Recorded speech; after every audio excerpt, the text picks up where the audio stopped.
Welcome back students. Nowadays we are learning uses of is-am-are and how to use is-am-are in spoken English. So in today's lecture we are going to learn how to use is-am-are plus being plus V3 in spoken English. So let's begin. Subject plus is-am-are plus being plus V3 plus other words.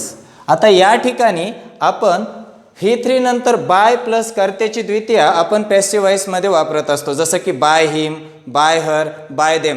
तशा पद्धतीने इथं आपण use करत नाहीत. आपल्याला spoken इंग्लिशमध्ये या स्ट्रक्चरमध्ये एवढंच पाहायचं आहे की फक्त आपल्यासाठी ॲक्शन महत्त्वाची आहे, ॲक्शन करणारा महत्त्वाचा नाही आहे. त्यावेळेला आपण या स्ट्रक्चरचा वापर कसा करू शकतो पहा.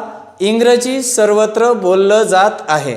आता या सेंटेन्समध्ये इंग्रजी कोण बोलतं हे मी सांगितलंय का? म्हणजे क्रिया करणारा सब्जेक्ट कोण आहे हे सांगितलंय का? नाही. मी फक्त काय सांगितलं, इंग्रजी सर्वत्र बोललं जात आहे. आता या सेंटेन्समध्ये इंग्रजी कोण बोलतं तर लोक बोलतात, हे आपल्याला ऑलरेडी माहीत आहे. मग हे सांगायची गरज आहे का? नाही. तर इंग्रजी सर्वत्र बोललं जात आहे ही ॲक्शन महत्त्वाची, आणि या ॲक्शनसाठी आपण म्हणजेच ॲक्शनला इम्पॉर्टन्स देण्यासाठी पॅसिव्ह वॉइस यूज करत असतो. आता पहा,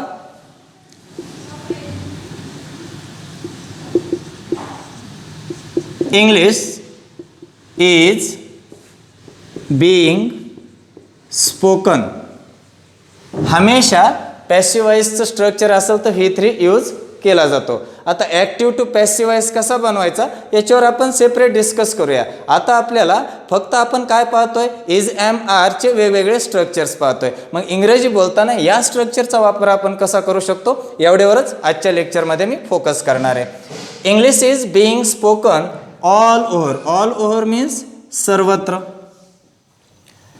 मग हे जे इंग्लिश आहे हा जरी सब्जेक्ट असला तरी हा पॅसिव्ह सब्जेक्ट आहे. म्हणजे ही जी बोलण्याची ॲक्शन आहे ती यावरच होत असते.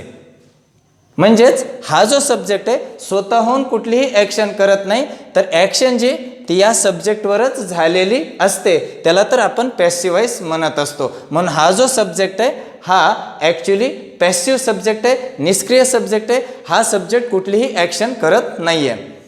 English is being spoken all over means सर्वत्र इंग्रजी बोललं जात आहे. सर्वत्र इंग्रजी बोललं जात आहे. म्हणून या स्ट्रक्चरचं मराठी मिनिंग असतं ल जात आहे. म्हणजेच एखादी क्रिया केली जात आहे. सर्वत्र इंग्रजी बोललं जात आहे. पहा, मोबाईल दुरुस्त केला जात आहे. आपल्याला मोबाईल दुरुस्त कोण करतोय याच्यावर फोकस करायचा नाही, तर आपल्याला काय म्हणायचं आहे, फक्त मोबाईल दुरुस्त केला जात आहे. तर काय करायचं, सुरुवातीला मोबाईल हा सब्जेक्ट येईल या ठिकाणी, हा पॅसिव्ह सब्जेक्ट आहे. मोबाईल एक आहे म्हणून येईल इज, त्यानंतर being, mobile is being repaired. Mobile is being repaired V3 use करायला विसरायचं नाही आहे. मोबाईल दुरुस्त केला जात आहे.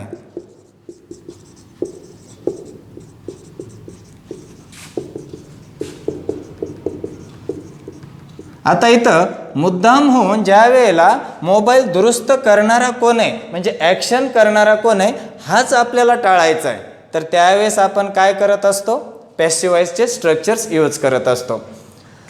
Mobile is being repaired.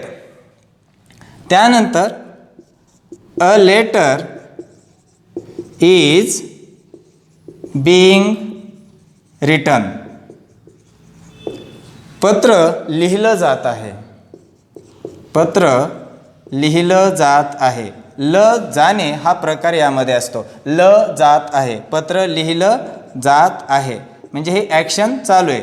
आणि हा जो पॅसिव्ह वॉइस आहे ना, हा पॅसिव्ह वॉइस प्रेझेंट कॉन्टिन्युअस टेन्सचा असतो. हा पॅसिव्ह वॉइस प्रेझेंट कॉन्टिन्युअस टेन्सचा असतो. पण आपण फक्त सध्या बोलण्यासाठी या स्ट्रक्चरचा वापर कसा होऊ शकतो याच्यावर फोकस करतोय. त्यामुळं तुम्हाला हळूहळू सगळ्या कॉन्सेप्ट्स क्लिअर होतील. आता कुणाकडून पत्र लिहिलं जातं हे बी जर सांगायचं असेल तुम्हाला ॲक्शन करणारा, तर a letter is being written by him, मग त्याच्याकडून पत्र लिहिलं जात आहे. A letter is being written by her, तिच्याकडून पत्र लिहिलं जात आहे. A letter is being written by students, विद्यार्थ्यांकडून पत्र लिहिलं जात आहे. मला जर क्रिया करणारा कोण आहे, ॲक्शन करणारा कोण आहे हेही सांगायचं असेल तर बाय आणि त्यानंतर तो ॲक्शन करणारा पुढं लिहू शकता. पण ज्यावेळेस तुम्हाला मोस्टली फोकस करायचं आहे ॲक्शनवर, क्रिया करणारा कोण आहे, ॲक्शन करणारा कोण आहे याच्यावर फोकस करायचं नाही तर हे स्ट्रक्चर वापरा. आणि तुम्हाला ॲक्शन करणारा, क्रिया करणाराच जर फोकस करायचा असेल तर क्रिया करणाऱ्यावर फोकस करायचा असेल तर त्यावेळेला डायरेक्टली टेन्स यूज करा त्या ठिकाणी, तोच ॲक्टिव्ह वॉइस असतो. A letter is being written, पत्र लिहिलं जात आहे. Pots are being washed, pots are being washed, भांडी धुतली जात आहेत. पॉट्स आर बिईंग वॉश्ड, भांडी धुतली जात आहेत. अशा पद्धतीनं विद्यार्थी मित्रांनो खूप सारे वर्ब्स घ्या, त्याच्यामध्ये V3 जो आहे V3चा यूज करा. या ठिकाणी पॅसिव्ह सब्जेक्ट घ्या, म्हणजे ज्याच्यावर क्रिया होते तो सब्जेक्ट घ्या. त्यानंतर इज एम आर, त्यानंतर बिईंग, त्यानंतर V3. पहा या ठिकाणी काय वर्ब्स दिलेले आहेत. आता याच्या तिसऱ्या रूपाचा वापर करून, म्हणजे क्रियापदाचं तिसरं रूप वापरून या आपण कशा पद्धतीने या स्ट्रक्चरमध्ये मांडून इंग्रजी बोलण्यासाठी त्याचा उपयोग करू शकतो हे पाहूया. आता पहा यूज, यूजचा second form used, third used. मग आपण इथं म्हणू शकतो scientific method, scientific method is, scientific method is, त्यानंतर being, third form used.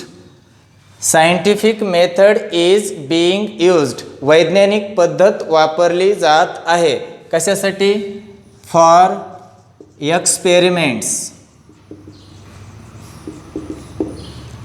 Scientific method is being used for experiments. For experiments प्रयोगांसाठी, प्रयोगांसाठी वैज्ञानिक पद्धत वापरली जात आहे. आता कोण वापरतंय दिलंय का? नाही, म्हणजे इथं आपण ॲक्शनवर फोकस केलेला आहे. Many problems are being solved. पहा many problems are being solved, अनेक अडचणी सोडवल्या जात आहेत. कट, कटचा तिसरं रूप कटच असतं. A mango is being cut with, म्हणजे ने, विथ नाईफ. एखाद्या वस्तूने म्हणायचे तर ने साठी विथ यूज करायचंय, with knife. A mango is being cut with knife, कटचा तिसरा फॉर्म पण कटच असतो. A mango is being cut with knife, with knife चाकूने आंबा कापला जात आहे. बिल्ड, बिल्डचं तिसरं रूप असतं बिल्ट. मेनी हाऊसेस, अनेक असल्यामुळं are, many houses are being built, अनेक घरं बांधली जात आहेत.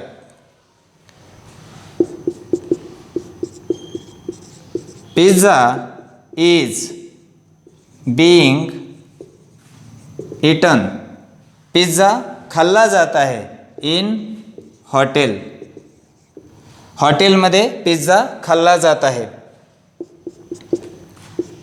Notes are being given to students,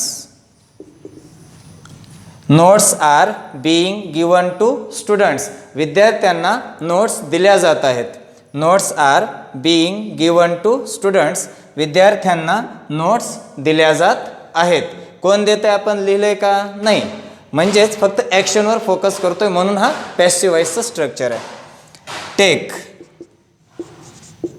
risk is being taken, risk घेतली जात आहे. Risk is being taken, risk घेतली जात आहे. Do, did, done, work is being done, काम केलं जात आहे. ऑन टाईम, वेळेवर. Work is being done on time, काम वेळेवर केलं जात आहे. अशा पद्धतीनं विद्यार्थी मित्रांनो वेगवेगळे वर्ड्स घ्या, त्याची प्रॅक्टिस करा. आतापर्यंत आपण EZMRचे बरेचसे स्ट्रक्चर्स पाहितलेले आहेत. आज हे जे स्ट्रक्चर आपण या ठिकाणी यूज केलं आहे याच्यामध्ये ॲक्शन महत्त्वाची असते, ॲक्शन करणारा महत्त्वाचा नसतो. त्यावेळेस ज्यावेळेस फक्त ॲक्शन महत्त्वाची त्यावेळेला तुम्ही स्पोकन इंग्लिशमध्ये या स्ट्रक्चरचा वापर करायचा आहे.